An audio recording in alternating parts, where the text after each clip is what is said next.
In the last 2 months or so, the government has repeatedly given a reply to the demands from different people.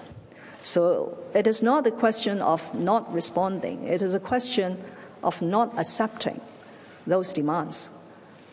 But the most important demand that we have accepted within days after the outbreak of this incident is to put an end to the bill. Because if the bill was the cause of all these disruptions, that has been stopped over 2 months ago.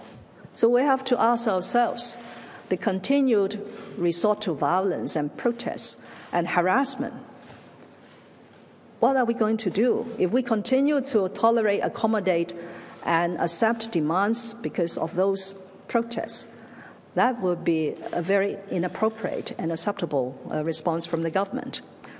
And on this particular point, since I have mentioned harassment, I just want to put in a word for the families of my police colleagues. I just could not see the association between the protests and the demands with the harassment of police families, repeatedly going to the police quarters to do all sorts of threats and intimidation of police families, especially the young children. These young kids have to go back to school very soon. And I hope every one of us, in particular the education sector, will play their role to protect all these kids.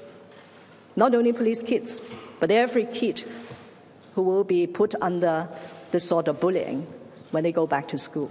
This is what a civilized society expects from every one of us.